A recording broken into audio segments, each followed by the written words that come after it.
बूढ़े पिता का आत्मसम्मान। मोहनलाल जी शाम के समय पार्क से सैर करके लौट के अचानक अपने घर के गेट पर आकर रुक गए। उन्हें फिर से वही दृश्य दिखाई देने लगा जब उनका पोता कबीर इसी गेट से रोता चिल्लाता हुआ हॉस्टल भेजा गया था। डबडबाई आंखों से वे घर के गेट को निहारने लगे और अपने कलेजे के टुकड़े, अपने प्यारे पोते की चिल्लाने की आवाज अभी तक उनके कानों में गूंज रही थी। अपनी माँ और पिता की गुस्से से भरी निगाहें देखकर वो बोल रहा था, आखिर कौन सी दुश्मनी निकाल रहे हैं आप मुझसे? मैंने आपका बिगाड़ा ही क्या था जो आप मुझे अपने से दूर कर रहे हैं? फिर अपने दादाजी का हाथ पकड़कर कहने लगा, दादाजी, मैं आपको बहुत प्यार करता हूँ। मुझे मालूम है आप मुझसे मिलने जरूर आओगे। एक आप ही तो हो जो मुझसे प्यार करते हो, लेकिन दादाजी, आपकी भी इस घर में कोई कहाँ सुनता है। यह लोग इतने कठोर और पत्थर दिल हैं कि किसी दिन यह आपको भी घर से निकाल देंगे। 13 वर्षीय पोते कबीर की बातें उनके अंतर मन को झकझोर रही थी। कभी मोहनलाल जी एक सफल व्यवसायी हुआ करते थे। अपनी मेहनत और लगन से अपार संपत्ति अर्जित की थी उन्होंने। अपने इकलौते पुत्र मनीष के लालन पालन में कोई कमी नहीं रखी थी उन्होंने। माँ की ममता और पिता के संरक्षण ने मनीष को भी एक सफल व्यवसायी बना दिया था। परंतु 4 वर्ष पहले हुए एक्सीडेंट के कारण मोहनलाल जी कुछ समय के लिए चलने फिरने से लाचार हो गए थे और उन्हें अपना व्यवसाय छोड़कर घर बैठना पड़ा। परंतु इस दौरान उनकी पत्नी ने उनकी खूब सेवा की, जिसके कारण वह फिर से अपने पैरों पर चलने फिरने लगे थे। परंतु कुछ समय बाद ही उनकी पत्नी चल बसी। पत्नी के जाने के बाद अकेलेपन से परेशान होकर जब उन्होंने वापस अपना व्यवसाय संभालना चाहा, तब तक मनीष उस पर पूरी तरह से अधिकार जमा चुका था। अपने बाबूजी को उसने साफ साफ कह दिया था कि इस उम्र में आपको दुकान पर आने की कोई आवश्यकता नहीं है। व्यापार मैं संभाल लूंगा। आप घर बैठिए और राम नाम की जाप कीजिए, माला जपिए। परंतु उनका घर पर रहना और अपने पोते कबीर के साथ हंसना बोलना उनकी बहू सुलेखा को अखरने लगा था। पत्नी के निधन के बाद अकेले हो चुके मोहनलाल जी ने अपने पोते कबीर पर अपना सारा प्यार उड़ेरना शुरू कर दिया था। लेकिन उनकी बहू को यह बात कतई बर्दाश्त नहीं थी। बाबूजी के साथ रहते हुए मेरा बेटा कबीर बिगड़ता जा रहा है, इस बात का हवाला देते हुए उसने कबीर को हॉस्टल भेजने की ठान ली। लेकिन अब कबीर को अलग होते देखकर मोहनलाल जी का मन विचलित हो उठा था। उनके द्वारा इस बात का विरोध करने पर जो शब्द बहू ने उन्हें बोले थे, उन्हें आज भी याद है। आप हमारे और हमारे बेटे के बीच में कुछ ना ही बोले तो अच्छा होगा। आपके लाड़ प्यार के कारण ही यह बिगड़ता जा रहा है। उसके लिए क्या अच्छा है और क्या बुरा, हम यह भली भांति जानते हैं। इसमें हमें आपकी सलाह की आवश्यकता नहीं है। आप ही के कारण इसे हमें हॉस्टल भेजना पड़ रहा है। अपने पोते कबीर को याद करते हुए गेट पर खड़े मोहनलाल जी की आंखों से आंसू की धार बहते जा रहे थे। फिर अपने आंसुओं को साफ करते हुए वो अपने कमरे में वापस लौट आए। कबीर के कुछ खिलौने और कपड़े उनके कमरे में ही छूट गए थे। मोहनलाल जी इन्हीं चीजों को देख देख कर अक्सर उन आनंददायक क्षणों में पहुंच जाया करते थे जब कबीर उनसे लिपटकर अपनी प्यार भरी बाहें उनके गले में डालकर कहता था, दादाजी, कुछ अच्छे चुटकुले सुनाओ ना, कोई नई पहेली पूछो ना। कबीर को हॉस्टल गए 15 दिन बीत चुके थे। मोहनलाल जी जो अपने पोते कबीर के साथ डाइनिंग टेबल पर बैठकर खाना खाया करते थे, अब अपने कमरे में ही खाना खाने लगे थे, क्योंकि उन्हें पता था कि डाइनिंग टेबल पर अपने पोते की खाली कुर्सी देखकर वो आंसुओं को रोक नहीं पाएंगे। कबीर के घर से जाने के बाद उन्हें कुछ अनहोनी की आशंका होने लगी थी। एक दिन उन्होंने बहू को कहते हुए सुना, भाई, मैं उनसे यह बात कहने नहीं जाऊंगी, और वैसे भी उन्हें तो मेरी हर बात कांटों की तरह ही चुभती है। हमारे बीच जो तय हुआ है वह तुम जाकर उनसे कह दो। मोहनलाल जी यह समझ ना सके कि उनकी बहू किस बारे में बात कर रही थी। फिर सोचने लगे कि कुछ दिनों में तो पता चल ही जाएगा। उसी शाम को उनका बेटा दुखी चेहरे के साथ उनके कमरे में आया। उन्हें लगा कि उसे अपनी गलती का एहसास हो चुका है और वह कबीर को वापस लेने के लिए जा रहा है। परंतु मनीष ने जो कहा उसे सुनकर मोहनलाल जी की आंखें खुली की खुली रह गई। मनीष ने कहा, बाबूजी, मैं जानता हूँ कि पहले माँ के अचानक निधन के बाद और अब कबीर के जाने के बाद से आप बहुत अकेले हो गए हैं। इसलिए आपकी बहू और मैंने सोचा है कि आप वृद्धाश्रम में चले जाएं तो बेहतर होगा। वहां पर आपको अपने हम उम्र के साथी भी मिल जाएंगे और मन भी लगा रहेगा। आप सुख सुविधाओं की चिंता बिल्कुल मत कीजिएगा। और फिर फीकी सी हंसी के साथ बोला कि हम दोनों आपसे मिलने के लिए वहां आते रहेंगे। मोहनलाल जी आप पागलों के समान अपने बेटे का मुंह ताकते रहें। थोड़ी देर के लिए तो उनका दिमाग सुन पड़ गया था, परंतु जल्द ही उनका स्वाभिमान जाग उठा और गर्दन उठाकर कहने लगे, ठीक है बेटा, तुम दोनों ने सोचा होगा तो ठीक ही होगा। वैसे भी अब मेरी जरूरत कहाँ रह गई है तुम्हें। अब पान का घूंट पीकर मोहनलाल जी की आंखों से झरझर आंसू बहने लगे। थोड़ी देर की चुप्पी के बाद मनीष फिर से बोला, इसी शहर में नया आश्रम खुला है जहाँ सुख सुविधा का इंतजाम किया गया है। बड़े बड़े लोग अपने माता पिता को छोड़कर जाते हैं। यहाँ आपको भी बहुत अच्छा लगेगा। मोहनलाल जी को अपने पोते के कहे शब्द याद आने लगे। कबीर ने जाते हुए उनसे कहा था कि दादाजी, आज मम्मी पापा मुझे हॉस्टल भेज रहे हैं, यह कल आपको भी घर से निकाल देंगे। मोहनलाल जी आज हैरान थे कि पोते की भविष्यवाणी सच साबित हो गई। लेकिन अचानक ही मोहनलाल जी के दिमाग में कुछ चलने लगा। फिर कुछ सोचकर उन्होंने कहा, अगर तुमने सब इंतजाम पहले ही कर लिया है तो फिर यह रुकने का कोई तुक ही नहीं बनता है। फिर मैं तुम पर कोई बोझ नहीं बनना चाहता। इस पर मनीष ने कहा कि बाबूजी, इतनी जल्दी भी क्या है, आप 4-5 दिन यहाँ और रह सकते हैं। परंतु मोहनलाल जी इतने में अपनी अलमारी खोलकर कपड़े निकालने लगे और सोचने लगे कि अपना खून भी पराया हो सकता है। यह उन्हें आज एहसास हुआ था। उनके अंतर मन से रह रहकर एक ही आवाज आ रही थी कि मैं तो अभी चलने लायक हूँ, पैसों की भी कोई कमी नहीं है। फिर उन बुजुर्गों का क्या हाल होता होगा जो शरीर से भी बिल्कुल लाचार हैं और धन से भी वंचित हैं। उनके आगे तो मेरा दुख कुछ भी नहीं है। दुखी दिल से मोहनलाल जी ने मन ही मन कुछ ठान लिया था। अब उन्होंने उत्साह और आत्मविश्वास के साथ अपनी राह चुन ली थी। कपड़ों के साथ साथ उन्होंने बैंक के पासबुक और चेकबुक और कुछ जरूरी डॉक्यूमेंट भी अपने बैग में रखे। अपने जीवन के लगभग 40 साल उन्होंने अपना व्यवसाय संभालने में लगाए थे। इतना कुछ हासिल किया और जिसके लिए यह सब किया था, आज वही उन्हें वृद्धाश्रम भेज रहा था।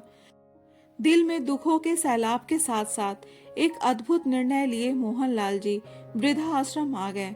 वृद्धाश्रम शहर की चकाचौंध से दूर एकांत और प्रदूषण से रहित स्थान पर था, जहां चारों तरफ हरियाली ही हरियाली थी। वृद्धाश्रम का भवन मन को शांति देने वाला था। जब वे अंदर गए तो देखा कि वहां जीवन की सभी आवश्यकताओं का सामान उपलब्ध है। यह वृद्धाश्रम अभी नया नया ही बना था, खास तौर पर उन लोगों के लिए बना था जो धन धान्य से संपन्न थे। नया होने के कारण वहां केवल कुछ ही बुजुर्ग लोग थे। स्त्री पुरुष सभी को मिलाकर केवल 20 वृद्ध जन थे, जिन्हें रुपयों पैसों की कोई कमी नहीं थी। परंतु फिर भी उनके चेहरे पर उदासी की गंभीर लकीरें थी। अतीत के पन्ने उनके चेहरे पर साफ साफ नजर आ रहे थे। मोहनलाल जी मुस्कुराकर वहां सभी से मिले। वहां उपस्थित सभी बुजुर्ग उन्हें प्रफुल्लित और मुस्कुराते देखकर हैरान थे, क्योंकि वह सब तो अपमान का वेदना सहते सहते अंदर तक टूट चुके थे। परंतु मोहनलाल जी वहां आत्मविश्वास के साथ खड़े थे। सभी वृद्धजन समृद्ध परिवारों के सदस्य थे। पैसे की कमी किसी के पास भी न थी, परंतु सबके सब अपने में ही खोए रहते थे। अतीत में मिले जख्मों से भी अभी तक उबर नहीं पाए थे। मुस्कान उनके चेहरे से कोसों दूर थी। वो तो अपना जीवन जी नहीं बस काट रहे थे। वृद्ध आश्रम में हर महीने एक रविवार को छोटे से धार्मिक अनुष्ठान का आयोजन किया जाता था। इसी बहाने सब वृद्धजन उत्साह के साथ किसी न किसी तैयारी में व्यस्त हो जाते थे। इस बार भागवत कथा करवाई जा रही थी। जब भागवत कथा चल रही थी तो मोहनलाल जी का ज्ञान विशेष तौर पर भागवत कथा की कुछ पंक्तियों की ओर गया।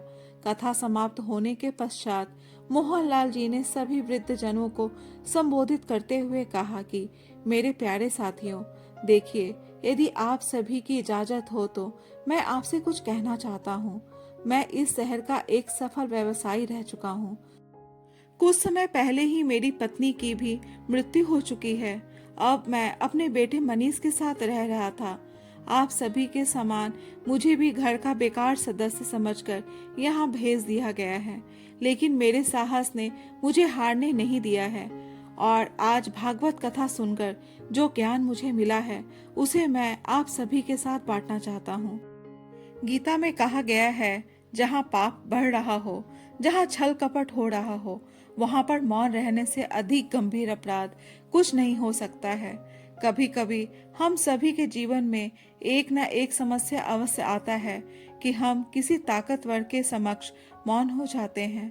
हम सभी ने ऐसा ही किया, परंतु आज भागवत कथा सुनकर मेरे दिल में एक अद्भुत साहस और उत्साह जागृत हो गया है। अरे, हम सभी को तो भगवान का शुक्रिया अदा करना चाहिए कि हमारे पास कुछ तो है जिसे हम उपयोग कर सकते हैं। हमें दुनिया को नहीं दिखाना है कि हम अंदर तक टूट चुके हैं। जीवन का यही समय सर्वोत्तम है। यह ध्यान में रखते हुए हमें परोपकार की तरफ कदम बढ़ाना चाहिए। हम सभी लोगों के पास दौलत की कोई कमी नहीं है। वह दौलत जिसे हम सभी ने अपनी मेहनत से इकट्ठा किया था और उसका उपयोग करने का हमें पूरा हक है। हम सभी लोगों ने अपने बच्चों के लिए धन एकत्रित करने में पूरी उम्र व्यतीत कर दी है। उसका सिला हमें यह मिला कि आज हम वृद्धा आश्रम में खड़े हैं। क्यों न जीवन के इस अंतिम पड़ाव पर उन बुजुर्गों के बारे में सोचा जाए जो तिल तिल कर मर रहे हैं, क्योंकि उनके पास पैसा नहीं है। उनकी जिंदगी बद से भी बदतर हो चुकी है। यदि हम उन लोगों को उनके अंतिम समय में शांति और सुख प्रदान करते हैं तो इससे बड़ा नेक काम तो कोई और हो ही नहीं सकता है। मैं अपने बेटे को इस योग्य बना चुका हूँ कि वह स्वयं कमा सकता है। मेरे द्वारा खड़ा किया गया व्यवसाय आज उसके हाथों में है, परंतु मैं इतना तो कर ही सकता हूँ कि मेरे द्वारा अर्जित की हुई बाकी संपत्ति को मैं उन लाचार बुजुर्गों पर खर्च करूं जो पैसों की कमी के चलते इस वृद्धाश्रम में नहीं रह सकते, जिनकी जिंदगी सुविधाओं से रहित वृद्ध आश्रम में रहकर तिल तिल कर कट रही है। जो वृद्धजन कार्य करने में समर्थ होंगे, हम उनसे वह कार्य करवा सकते हैं जिस कार्य को करने में उनकी रुचि होगी, ताकि वृद्ध स्वयं को ना तो किसी पर आश्रित समझे और ना ही किसी हीन भावना से ग्रस्त हो पाए। यदि हम अपने धन का प्रयोग ऐसे परोपकार कार्य करने जिससे वृद्धजनों को नवजीवन मिले, तो इससे बेहतर क्या हो सकता है। यह सब सुनकर उन वृद्धों के मुरझाए हुए चेहरों पर संतुष्टि की रेखाएं खिंचने लगी। वृद्ध आश्रम का पूरा हॉल तालियों से गूंजने लगा, क्योंकि आज तक तो खाली बैठे बैठे वे अपने अतीत को ही चलचित्र की भांति देख रहे थे, परंतु आज वो अपने अस्तित्व की शक्ति का आभास करके उत्साहित थे। सभी लोग बड़े ही उल्लास से बोल उठे कि हमारी तो बहुत बड़ी बड़ी कोठियां हैं, हम उन्हें बुजुर्गों के निवास का स्थान बनाने के लिए जरूर देंगे और ऐसी जगह का निर्माण करेंगे जहां ऊंच नीच और जात पात का कोई भेदभाव नहीं होगा। मोहनलाल जी की आंखें खुशी के कारण गीली हो गई। उन्हें एहसास हुआ कि अब इस मुहिम में वह अकेले नहीं हैं, उनके साथ 20 अन्य लोग भी हैं। सभी वृद्धजनों की आंखें आत्मविश्वास से चमक रही थी। शाम के समय जब अन्य वृद्धजनों के साथ मोहनलाल जी भी खाना खाने बैठे तो अपने पोते कबीर को याद करके उनकी आंखें आंसुओं से छलक पड़ी। कारण पूछने पर उन्होंने अपने मित्रों को अपने पोते के साथ हुए व्यवहार के बारे में बताया। सभी लोगों ने उन्हें सलाह दी कि वह अपने पोते से मिलने के लिए एक बार उसके हॉस्टल में जाएं। मोहनलाल जी को उनकी यह सलाह बिल्कुल सही लगी। अगले दिन उन्होंने अपने पोते के लिए पसंद की ढेर सारी वस्तुएं खरीदी और उसके हॉस्टल पहुंच गए। जैसे ही कबीर ने अपने दादाजी को देखा तो खुशी से चिल्ला उठा और छत से आकर उनकी बाहों से लिपट गया। दादाजी, मुझे मालूम था कि आप मुझसे दूर रह ही नहीं सकते। मैं जानता था कि आप मुझसे मिलने जरूर आओगे। चलो, मैं आपको अपने सभी दोस्तों से मिलवाता हूँ। कबीर ने अपने दादाजी को अपने दोस्तों से मिलवाया तो मोहनलाल जी ने भी उसकी मनपसंद चीज उसके हाथ में थमाते हुए कहा कि अपने दोस्तों के साथ मिल बांट कर खाना। कई घंटे अपने प्यारे पोते के साथ व्यतीत करके आज वे बेहद संतुष्टि का एहसास कर रहे थे। फिर थोड़ी देर बाद कबीर ने अपने दादाजी से पूछा, दादाजी, मम्मी पापा कैसे हैं? तो उन्होंने मुस्कुराते हुए जवाब दिया, बेटा, अब मैं घर में नहीं रहता हूँ। शहर में ही एक वृद्धा आश्रम है, मैं वहाँ रहता हूँ। इस पर कबीर को गुस्सा आ गया और चिल्लाकर बोला, मैं जानता था दादाजी, उन्होंने आपको भी घर से निकाल दिया है। इस पर कबीर बोला, दादाजी, आप चिंता मत कीजिए, जब मैं बड़ा हो जाऊंगा तो हम एक अलग घर में रहेंगे। तो हंसते हुए दादाजी ने कहा, बेटा, वहाँ तो मेरा मन ही नहीं लग रहा था तेरे बिना। इसी कारण तेरे माता पिता ने मुझे आश्रम में भेज दिया था। मैं सब समझता हूँ दादाजी, वे लोग हम दोनों से प्यार ही नहीं करते, इसलिए तो हमें दूर कर दिया। तो दादाजी ने कबीर के माथे को सहलाते हुए कहा, बेटा, वो तुम्हारे माता पिता हैं, तुम्हें उनके बारे में ऐसी बात सोचनी भी नहीं चाहिए। वे जो कुछ भी कर रहे हैं तुम्हारे भविष्य को उज्जवल बनाने के लिए ही तो कर रहे हैं। फिर हॉस्टल में अन्य बच्चे भी तो हैं, सब तुम्हारे दोस्त बन गए हैं, इससे ज्यादा और क्या चाहिए? फिर कबीर एक टक से अपने दादाजी की तरफ देखने लगा और मासूमियत भरी आवाज से बोला, दादाजी, आपका घर कहाँ है? मुझे भी देखना है। तो मोहनलाल जी की आंखों में एकाएक आंसू आ गए। फिर उन आंसुओं को बड़ी ही कुशलता से छुपाते हुए कहा, बेटा, हमारे घर में तो सभी बूढ़े लोग हैं, वहाँ तो तुम्हारा मन भी नहीं लगेगा। मैं ही तुमसे मिलने आता रहूंगा। वृद्धा आश्रम से वापस लौटने के बाद मोहनलाल जी काफी देर तक निराश और उदास बैठे रहे। फिर अचानक उनके मन से आवाज उठी कि भावुकता में आकर, मुझे अपना लक्ष्य नहीं भूलना है। मेरा लक्ष्य मेरे सामने है और इस समय बहुत से हाथ मेरी सहायता के लिए तैयार हैं, इसलिए मुझे अपना लक्ष्य भूलना नहीं चाहिए। यही सोचकर अचानक जबरदस्त उत्साह के साथ उठ खड़े हुए और आश्रम के अन्य बुजुर्गों के साथ बैठकर बातचीत करने लगे। मोहनलाल जी बोले, आप लोगों के पास जो भी मकान या कोठी है और जो भी खुशी खुशी आप वृद्धा आश्रम के लिए देना चाहते हैं, अपना हाथ खड़ा करें। वहां पर बैठे सभी लोगों ने हाथ उठाया। इस पर मोहनलाल जी बोले, तो फिर यह तय रहा कि हम अपने पैसों का इस्तेमाल करके आवश्यक सामान जुटाकर अलग अलग जगह पर वृद्धाश्रम बना लेंगे। मेरी दुकान है जो मेरे बेटे के नाम पर है, उसे छोड़कर अन्य जितनी भी संपत्ति है, मैंने आज तक जितनी भी अर्जित की है, मैं उन्हें वृद्धाश्रम को दे रहा हूँ। और मुझे यकीन है कि यदि हमने इसी उत्साह के साथ कार्य किया तो हम अपने लक्ष्य में जरूर कामयाब होंगे। जो वृद्धजन के पास पैसा था उन्होंने पैसा दिया, और जिनके पास मकान और पैसा दोनों थे उन्होंने खुशी खुशी अपना मकान और पैसा दोनों वृद्धाश्रम के लिए दिया। सभी ने अपने अपने मकान खाली करवाने के लिए कानूनी नोटिस भेज दिए। बहुत से वृद्ध लोगों के बेटा बहू उनके पास पहुंचे और यह कदम न उठाने के लिए उनसे प्रार्थना करने लगे, परंतु सभी बुजुर्ग अपने बेटे बहू के सताए हुए थे। उन पर उनके अनुरोध का कोई असर न पड़ा। अंततः निराश होकर सभी के रिश्तेदार वापस चले गए। मोहनलाल जी ने देखा कि सामने से उनका बेटा मनीष अपनी पत्नी के साथ उनकी तरफ ही आ रहा था। आते ही अपने पिता पर बरस पड़ा और बोला, यह क्या नाटक लगाया हुआ है आपने बाबूजी? आप मुझसे मेरा मकान खाली कैसे करवा सकते हैं? वह तो आपने मेरे नाम कर दिया था ना। इस पर मोहनलाल जी ने कहा, बेटा, मैंने वकील को कहकर अपनी वसीयत पुनः बदलवा दी है। यकीन नहीं होता है तो एक बार जाकर वकील साहब से मिल लेना। और हाँ, वह मकान तुम्हारा नहीं है, अब मेरा है और मैंने वहाँ वृद्धा आश्रम बनाने की तैयारी कर लिया है। इस पर उनका बेटा और बहू जोर से चिल्लाने लगे तो मोहनलाल जी ने कहा, बेटा तुम तो केवल इस बात का शुक्र मनाओ कि दुकान अभी तुम्हारे ही नाम पर है, और यदि तुमने सीधे तरीके से बात नहीं मानी तो मैं और भी बहुत कुछ कर सकता हूँ।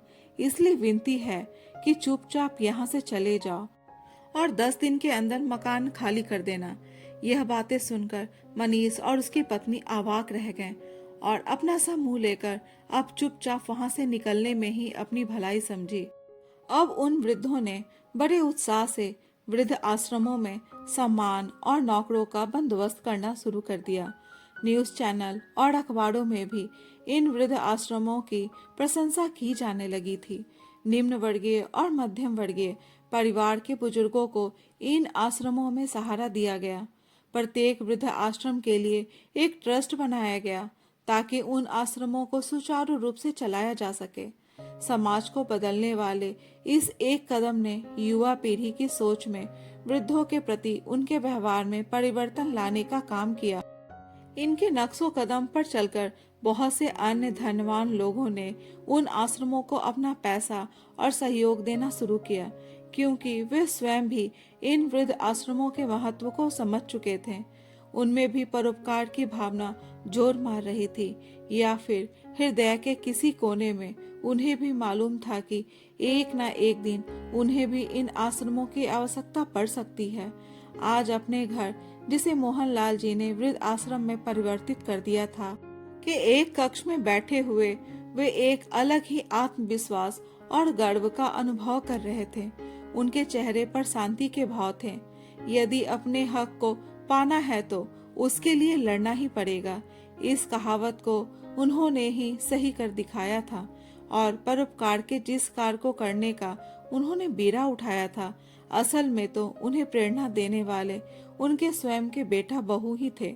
मोहनलाल जी ने महसूस किया कि देने से बड़ा कोई और सुख नहीं है, और उन वृद्ध आश्रमों में रहने वाले सभी बुजुर्ग के चेहरे पर एक विजय भरी मुस्कान देखकर आज उन्होंने जीवन का यह सबसे बड़ा सुख प्राप्त कर लिया था।